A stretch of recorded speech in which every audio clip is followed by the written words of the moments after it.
In a not-so-fascinating way, America is about to witness what happens when Main Street meets trade war. President Donald Trump is setting up a potential showdown with the retail industry.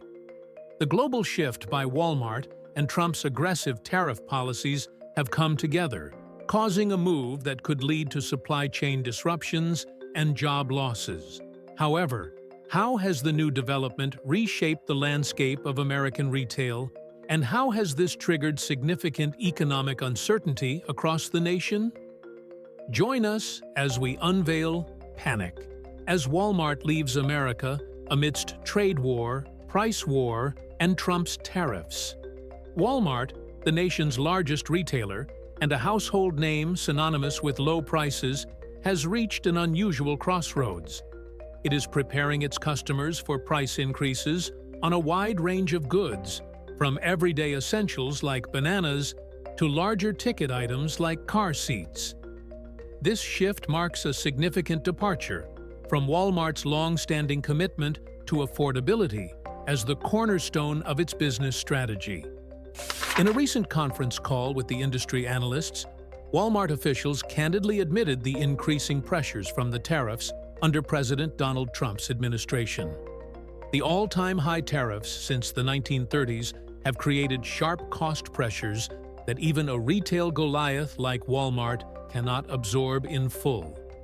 Even with the best efforts by the company to protect customers from these effects by ensuring supply chain discipline and operating efficiencies, the magnitude of the tariffs has forced some price hikes.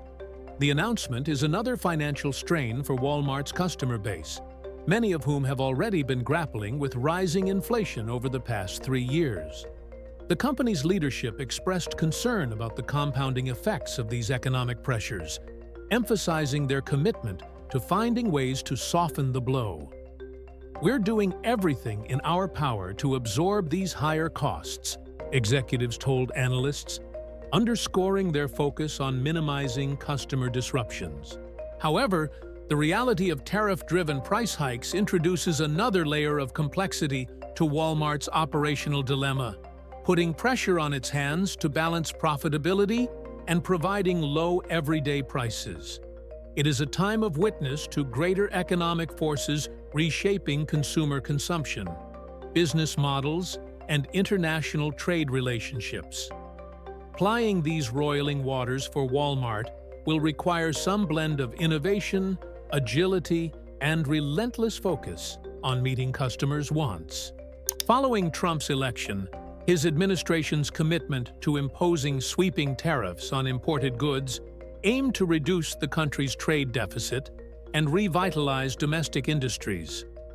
The controversial tariff measures of the erstwhile President Donald Trump witnessed a sudden change this week, with suggested import tariffs on Chinese products reduced from a record-high 145% to 30% in the agreement reached on Monday. The deal also settled a 90-day reprieve on some of the higher tariffs, providing interim relief to businesses grappling with rising expenses. While lower tariffs, yes, do have a real effect, Walmart executives disclosed during the retailer's earnings conference call Thursday. The backlash of those tariffs has already begun to make its presence felt on Walmart store shelves, with price hikes felt as early as late April and accelerating throughout May. According to Walmart's chief financial officer, John David Rainey, the real brunt of these cost hikes will hit consumers in the summer months, particularly during the high-demand back-to-school shopping season in June and July. This critical period, which typically drives significant retail traffic, is likely to see parents and students shouldering a larger financial burden for supplies and other essentials. "We're low cost, but there's a tipping point where we can't do it, or any retailer for that matter," Rainey said in an Associated Press interview after the company's strong first-quarter sales report.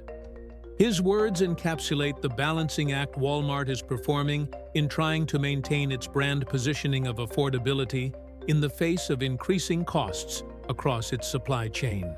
Rainey pointed out, underscored by Walmart's very mission of affordability.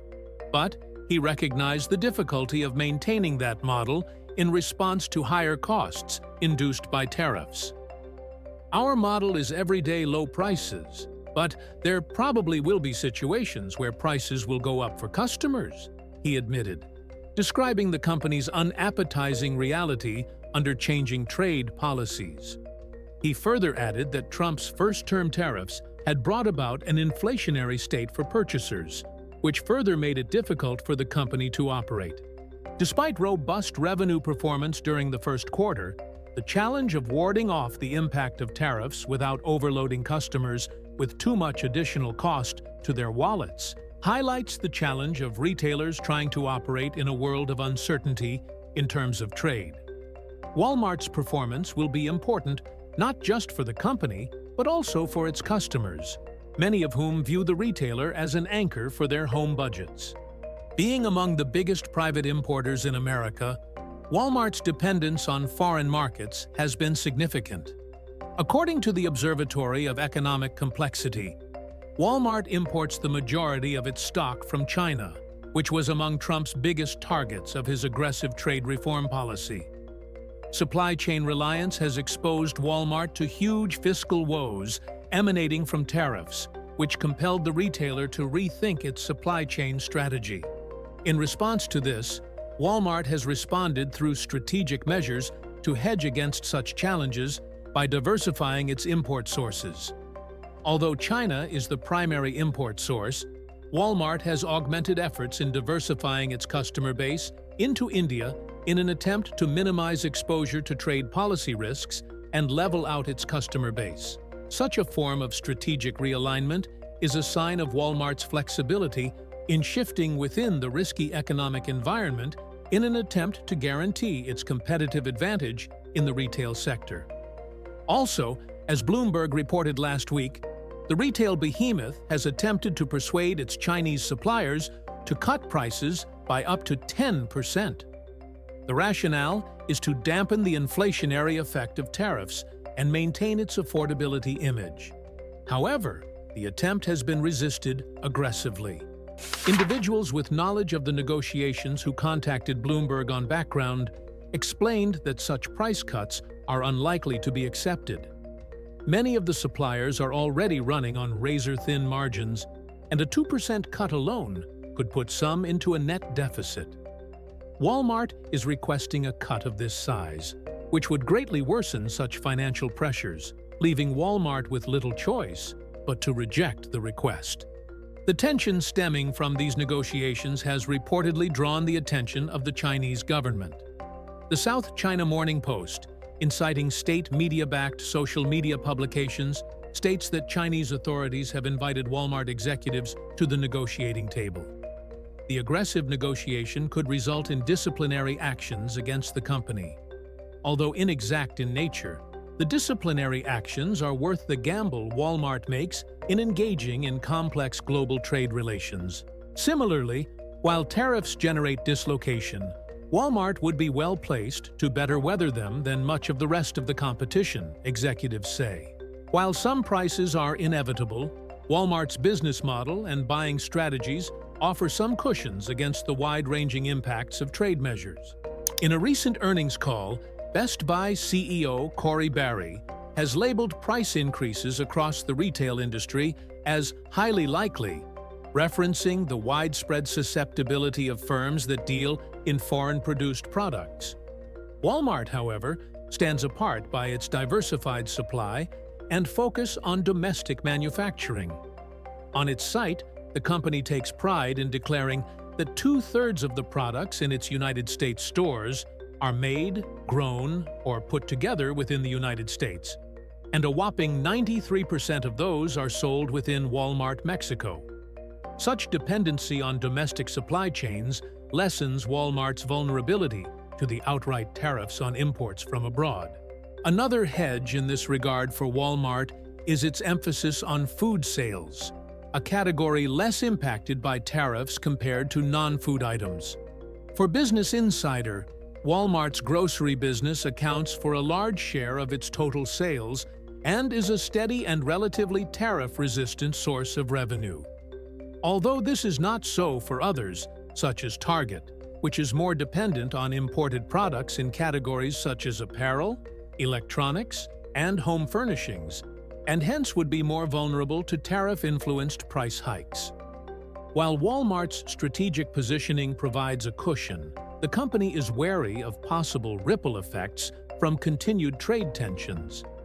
The skill of juggling low prices with profitability will have to continue with ongoing innovation in sourcing and supply chain operations, especially as it continues to attempt to maintain its competitive advantage in a changing global economic landscape. However, Walmart's leadership has consistently underscored its preparedness to navigate the challenges posed by import tariffs, leveraging its extensive experience and strategic advantages. In a November interview with CNBC, Chief Financial Officer John David Rainey highlighted the company's familiarity with tariff environments. "We've been living under a tariff environment for 7 years, so we're pretty familiar with that," Rainey remarked. Nevertheless, he acknowledged the inflationary burden tariffs impose on customers, citing Walmart's efforts to cooperate with suppliers and expand its private brand offerings as a way to make up for costs. While 2/3 of Walmart's products are sourced domestically, Rainey cautioned that the company was not going to be completely immune from tariff impacts. The company's extensive reliance on global supply chains for certain goods means it must remain vigilant and adaptable in its strategies. Experts have echoed Walmart's comparative advantage in weathering tariff challenges, particularly when contrasted with competitors like Target. Jason Miller, a professor of supply chain management at Michigan State University, pointed out that Walmart's heavy focus on groceries, categories largely sourced domestically, provides a natural buffer against tariff-induced cost increases. Target is actually much more exposed than Walmart because Walmart is grocery-heavy, and groceries are predominantly domestic, Miller explained to Business Insider. During the retailer's most recent earnings call, Walmart CEO Doug McMillon also expressed confidence in the company's ability to manage tariff-related challenges. "Tariffs are something we've managed for many years, and we'll just continue to manage that," McMillon stated. He praised the expert use of Walmart's team in navigating these issues while reiterating the company's commitment to its core mission. "We're wired to try and save people money, so that will be our ultimate goal." Also, another Walmart spokesperson reaffirmed the chain's long-term commitment to value and customer satisfaction in a Newsweek interview, putting its reaction to current adversity into perspective against its classic mission. "Walmart's mission is to help people save money and live better," she said, reiterating the store's commitment to making its huge customer base happy. The statement highlighted Walmart's collaborative efforts with suppliers to navigate the complexities of the current economic climate. "Our conversations with suppliers are all aimed at making our purpose a reality for millions of customers, and we will continue to work closely with them to find the best way forward during these uncertain times," the spokesperson explained. This collaborative strategy underscores Walmart's proactive measures to manage costs and ensure the availability of affordable goods. The company further recognized its international presence, especially in China, which is an extremely significant region of its supply chain. "We have a good business in China and are proud of our associates across the globe who are serving customers and members," the spokesperson further added, mentioning how its global operations make it competitive. Furthermore, Walmart's attempts to reduce the cost burden on its shoppers while highlighting its operational efficiency. With its staggering size, in-sourcing efforts, and food focus, Walmart tries to sustain its affordability leadership amidst the uncertainty that comes with changing trade policies. Finally, Walmart's experience highlights the greater battle between countries' national trade policies and the globalized economy that many companies rely on. For a company whose brand image is predicated on affordability, the risks of riding out these economic downturns are particularly terrible. However, What do you think Americans can do to weather the ongoing fallout from trade policy shifts and economic uncertainty? Share your thoughts with us in the comments section. Remember to like, share, and subscribe for more. Also, click the next video on your screen. You will enjoy it.